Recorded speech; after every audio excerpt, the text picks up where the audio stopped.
జిల్లా నరసరావుపేట నియోజకవర్గం వైఎస్ఆర్ కాంగ్రెస్ పార్టీ శాసనసభ అభ్యర్థి గోపిరెడ్డి శ్రీనివాసరెడ్డి శుక్రవారం పాత్రికేయుల సమావేశాన్ని నిర్వహించారు. ఈ సందర్భంగా గోపిరెడ్డి శ్రీనివాసరెడ్డి మాట్లాడుతూ ఎల్లో మీడియాలో వ్యవస్థలకు వ్యతిరేకంగా వార్తలు రాయటం చాలా దారుణమన్నారు. ఎలక్షన్ కమిషన్ వారి శైలిని కూడా కొందరు ఎల్లో మీడియా వక్రీకరించి వార్తలు రాస్తున్నారని అన్నారు. పురంధేశ్వరి చెప్తేనే అధికారులను మార్పు చేశారని టీడీపీ వాళ్ళు చెప్పడం ఇంకా దారుణమన్నారు. పెన్షన్ అందించడంలో జరిగిన మరణాలకు పూర్తిగా చంద్రబాబు భరించాలని ఆయన తెలిపారు. దీనికి ప్రధాన కారణం నిమ్మగడ్డ రమేష్ పెట్టినటువంటి లెటర్ వల్ల పెన్షన్ ఇవ్వటం ఆగిపోయిందని అన్నారు.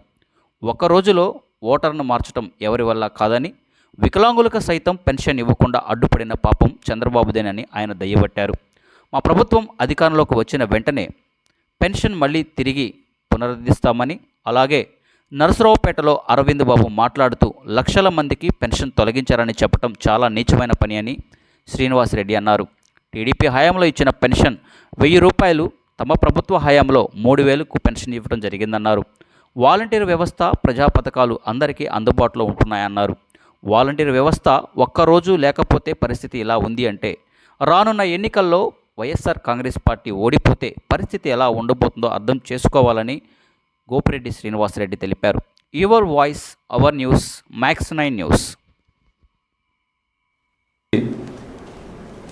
ఇలాంటి సంఘటనల్ని ఈరోజు ప్రజలు గమనించాలి. ప్రజలు తిరస్కరణ ఏ ఉద్దేశంతో వీళ్ళు రాస్తున్నారు, ఏ ఉద్దేశంతో వీళ్ళ కార్యక్రమాలు రాస్తున్నారు, ఒక్కసారి మనం కూడా ఆలోచన చేయాలి. ఈరోజు పెన్షన్ల గురించి ఈ పాపం దాదాపు ఈ రాష్ట్రంలో 5 ముసలి వాళ్ళు పెన్షన్ తీసుకోవడానికి వచ్చి వడగాలికి ఎండలకి చనిపోవడం జరిగింది. దీనికి పూర్తిగా బాధ్యత చంద్రబాబు నాయుడు వహించాలి. ఎందుకంటే ఈ పెట్టింది నిమ్మగడ్డ రమేష్ కుమార్. నిమ్మగడ్డ రమేష్ కుమార్ అనే అతను ఎవరో మనందరికీ తెలుసు. ఆ నిమ్మగడ్డ రమేష్ కుమార్ పెడితే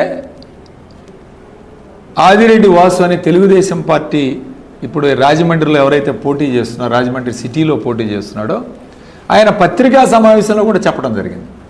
మేమందరం వెళ్ళి చంద్రబాబు నాయుడికి చెప్పాము, ఈ విధంగా పెన్షన్లు వాలంటీర్ల చేత ఇవ్వచ్చొద్దని చెప్పి. దాని మీద చంద్రబాబు నాయుడు గారు రమేష్ కుమార్కి ఆదేశాలు ఇచ్చి ఎలక్షన్ కమిషన్కి లెటర్ పెట్టించడం జరిగింది. దానివలన ఈరోజు వాలంటీర్ ద్వారా పెన్షన్లు అందించారు. ఒక్కరోజు ఉదయం నుంచి సాయంత్రం లోపు పెన్షన్ డిస్ట్రిబ్యూషన్ టక ఒక్క రోజులో కంప్లీట్ చేస్తారు. ఈలోపే ఏం మారుస్తారండి ఓటర్లని? ఈలోపే వాళ్ళ యొక్క మనోభావాలను, ఇప్పటికే ఓటర్ డిసైడ్ అయిపోయి ఎవరికి ఓటేయాలనేది.